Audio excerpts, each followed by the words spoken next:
Lionel Thomas Caswell Rolt was a British writer and biographer, most well known on the one hand for his histories related to the British industry and on the other for preservational work for British waterways and railways.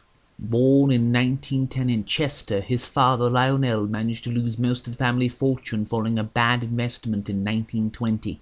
Following his loss of employment in the 1930s, he turned his attention to sports cars, co-founding the Vintage Sports Car Club in 1934. In 1939, he secretly married Angela Orred against her father's will. Following the start of World War II, he signed up to work at the Rolls-Royce production line before transferring to the Aldbourne foundry. His first book, Narrow Boat, a book of life on the English canals and of Rolt and his wife's 4-month journey along said canals, came out in 1944. He became acquainted with Robert Aikman as a direct result of the publication of his book, who would later travel with Rolt aboard his flyboat named Cressy. The two, along with Charles Hatfield, co-founded the Inland Waterways Association, but Aikman and Rolt had a falling out and Rolt was expelled from the association in 1951. In the meantime, he had founded yet another preservationist society, this time the Talyllyn Railway Preservation Society. Having divorced his first wife Angela, he then married former actress Sonia Smith after the breakup of her own marriage.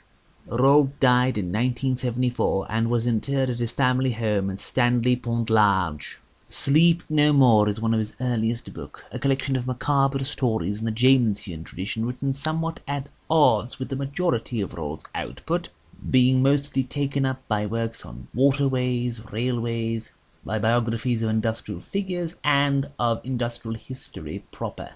The writing is certainly enjoyable here, but in about half of the stories, Rolt's shorthand solution of not explaining whatever just happened and simply ending could get on your nerves. Sometimes he simply ends a story and we never get any hint as to why what just happened. This is the case with The New Corner and the Garside Fell disaster, for example.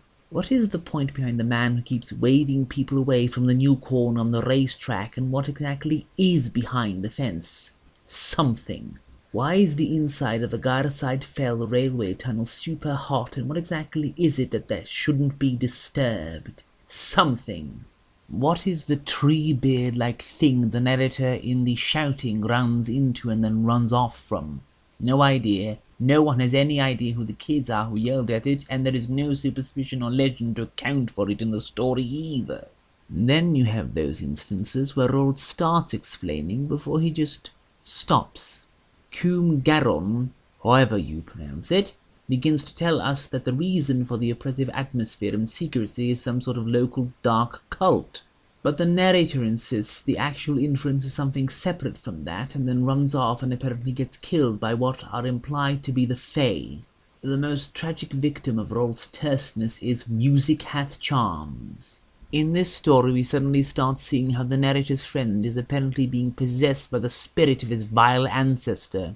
Then he gets himself a mysterious and very creepy mistress, whom he calls the same as said ancestor's ancient mistress, and then we see, amid hints of intentional shipwreck and plunder, a hint of some strange inhuman creature, and possibly familiar to the dead, nefarious count, being glimpsed by the narrator, obeying the summons of his friend, and then the damn story just ends then and there.